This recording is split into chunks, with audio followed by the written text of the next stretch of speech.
Assalamualaikum warahmatullahi wabarakatuh. Saya akan membawa anda semua kepada pengenalan apa itu metafizik. Izharnya, metafizik merupakan satu tingkatan ilmu di mana perbahasan ilmu berada di tingkatan atas serta melalui perbatasan fizikal manusia. Ahli-ahli metafizik sering mencari kefahaman mengenai zat atau kewujudan sebagai sesuatu yang wujud berdasarkan pemikiran yang rasional dan empirikal. Analoginya, apabila individu membicarakan zahirnya ilmu seperti adanya warna selepas mati, wajar kita ketahui secara rasional atau empirikal, tetapi mungkin berpaksikan kegunaan ilmu wahyu, iaitu Al-Quran, agar sentiasa berada di landasan yang betul disebabkan Al-Quran itu sendiri merupakan kalamullah yang mengajar teologi akidah Islam demi kesejahteraan ummah. Seterusnya, saya akan menerangkan tentang teisme dan monoteisme. Teisme adalah kepercayaan tentang kewujudan sekurang-kurangnya satu Tuhan. Perkataan teis ini membawa maksud sesiapa yang mempercayai kewujudan sekurang-kurangnya satu Tuhan. Teisme ini terbahagi kepada tiga, iaitu monoteisme, politeisme dan panteisme. Monoteisme adalah kepercayaan hanya kepada satu Tuhan dan menganggap Tuhan itu pencipta alam semesta, manakala politeisme pula kepercayaan yang mengakui ada lebih daripada satu Tuhan, manakala panteisme adalah kepercayaan bahawa segala bentuk satu Tuhan abstrak yang meliputi seluruhnya adalah sama seperti Tuhan. Kemudian, monoteisme seperti yang telah dinyatakan sebentar tadi ialah kepercayaan kepada hanya satu Tuhan dan menganggap Tuhan itu Tuhan semesta alam. Monoteisme ini terbagi kepada tiga, iaitu monoteisme praktikal, iaitu percaya satu Tuhan tapi tidak mengingkari dewa-dewa yang lain. Yang kedua ialah monoteisme spekulatif, iaitu kepercayaan meyakini dewa-dewa yang lain pada awalnya dan kemudian pada akhirnya mempercayai hanya satu dewa sahaja. Manakala monoteisme teori adalah kepercayaan Tuhan satu pada teori, tetapi pada praktikalnya Tuhan itu banyak. Baiklah, hari ini saya akan membentangkan mengenai etisme. Etisme ialah fahaman yang mengatakan bahawa Tuhan itu tidak wujud. Okey, konsep etisme ni adalah yakin dengan ketidakwujudan Tuhan. Realiti itu hanya terhad kepada benda yang bersifat jasad dan juga idea.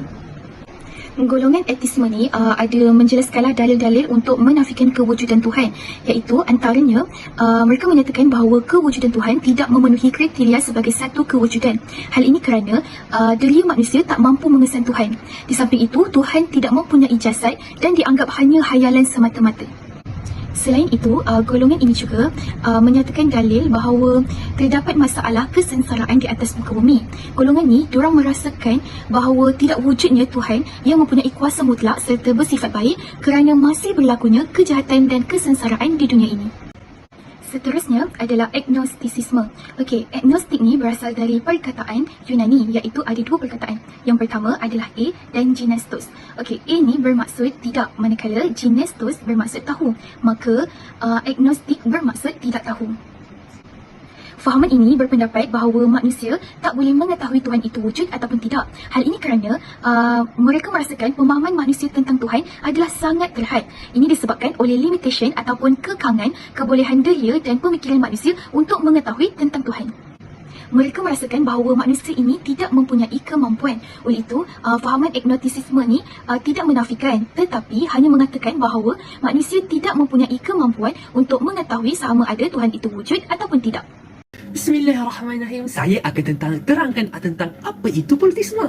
So, politisme merupakan satu fahaman atau bentuk kepercayaan yang mengakui kewujudan Tuhan, namun fahaman ini mengakui adanya lebih daripada satu Tuhan. Ini dapat dilihat pada upacara pemujaan seperti dewa dan dewi yang dipuji di kuil diikuti dengan upacara dan mitologi yang tertentu. Al-Quran merupakan salah satu mukjizat Nabi Muhammad SAW yang teragung kepada umatnya.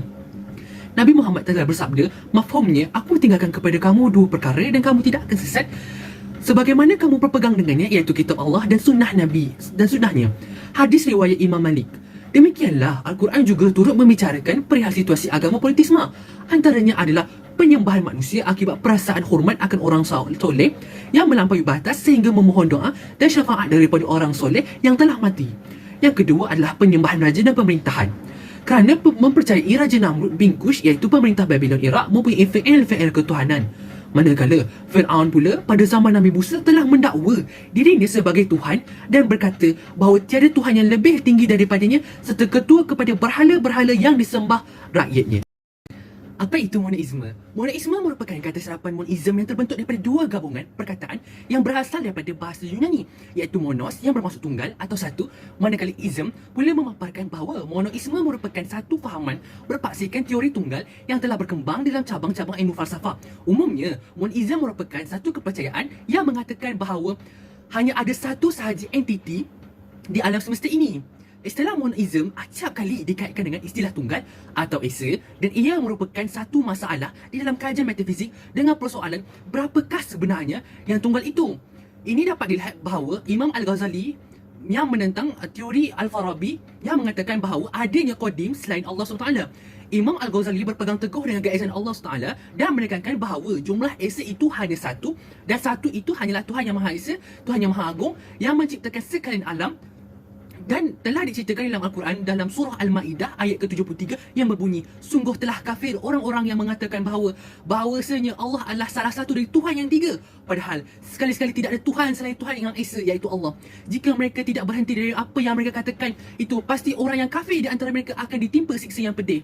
Maka demikianlah dapat kita amati bahawa hanya Allah sahajalah yang Maha Esa dan tiada kodim melainkan Allah, Tuhan Yang Maha Esa. Kerana segala kejadian yang ada di muka bumi ini merupakan limpahan kurnia Allah SWT kepada hamba-hambanya untuk sentiasa menghayati, mengkaji dan mensyukuri nikmat kurniaannya serta sentiasa mencari jalan yang betul. Sistem-sistem metafizik keagamaan yang seterusnya adalah pluralism. Seperti yang kita tahu, plural adalah perkataan bahasa Inggeris yang membawa maksud kepada lebih dari satu. Dan plural dalam aspek ini merujuk kepada kewujudan pelbagai agama dan dakwaan yang diajukan oleh setiap agama. Fahaman pluralism ini adalah mereka percaya bahawa tiada satu agama pun yang eksklusif untuk dijadikan sebagai kebenaran, dan penerimaan kebenaran wujud dalam dua atau lebih agama dengan penekanan aspek-aspek yang diterima oleh agama-agama tersebut.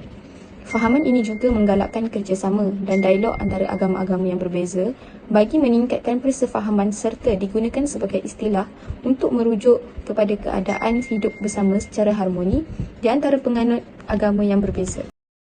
Atomisme pula adalah paradigma falsafah yang lahir di Yunani yang menganggap bahawa realiti dan keseluruhan jirim terdiri daripada zarah-zarah yang berbeza.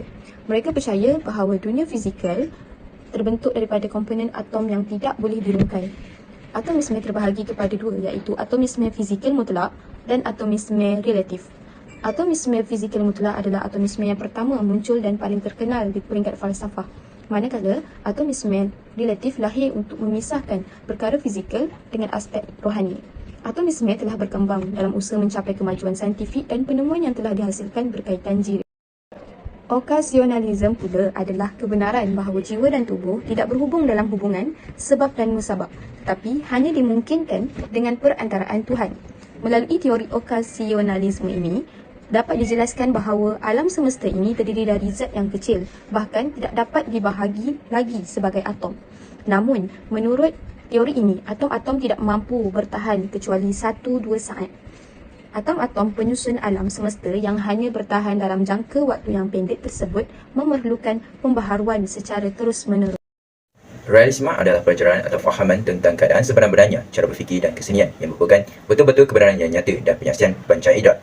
Realisme telah diasaskan oleh Aristotle pada tahun 384 Masihi. Terdapat 3 golongan realisme, iaitu golongan pertama, hanya kebenaran sahaja yang nyata.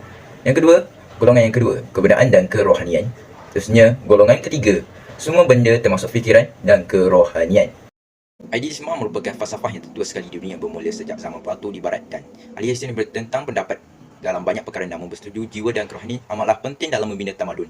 Idealisme ini terbagi pada 3, iaitu idealisme Platonik. Menurut Plato, wujud alam yang sempurna dari apa yang beliau panggil bentuk dan idea, dan dunia kita hanya mempunyai bayang-bayangan itu. Yang kedua, idealisme epistemologi mengikut René Descartes. Satu-satunya perkara yang boleh diketahui adalah apa yang saja yang terlintas dalam fikiran kita, tidak ada dunia luar yang boleh diakses dan diketahui secara langsung. Yang ketiga, idealisme subjektif. George Berkeley adalah penyokong utama kedudukan, dan beliau berhujah bahawa apa yang dipanggil objek hanya mempunyai kewujudan setakat yang dianggap sahaja. Realisme ialah doktrin bahawa konsep abstrak ialah istilah umum atau universal, tidak mempunyai kewujudan bebas tetapi hanya wujud sebagai nama. Ahli falsafah skolaritis Perancis zaman pertengahan dan ahli teologi religius dari Cambridge menguasai Pedro Abelardo biasanya dianggap sebagai pengasas normalis moden. Ia juga dipertimbangkan William dari Oxford sebagai perintis normalis dan berhujah dengan kuat bahawa hanya individu yang wujud dan bukan universal interpartikel atau bentuk supra-individu, dan bahawa universal adalah hasil daripada abstraksi individu dan minda manusia yang tidak mempunyai kewujudan ekstramental. Segala kesalahfahaman ini merupakan satu masalah yang serius yang akan merosakkan akidah umat Islam, terutamanya golongan muda. Maka semua pihak perlulah cakna mengenai isu ini, tidak kira lapisan masyarakat sama ada ibu bapa sehinggalah ke pihak kerajaan, mestilah berusaha untuk melengkapkan diri masing-masing bagi memahami dengan ilmu yang bersesuaian untuk menangani isu ini. Ia diperlukan dengan menggunakan cara dan persepsi yang pelbagai agar ia tidak tersebar dengan lebih berleluasa sehingga lebih ramai yang terpesong ke jalan yang salah, terutamanya umat Islam. Kesannya bukan sahaja di akhirat kelak, malah akan menjejaskan kehidupan bermasyarakat di dunia.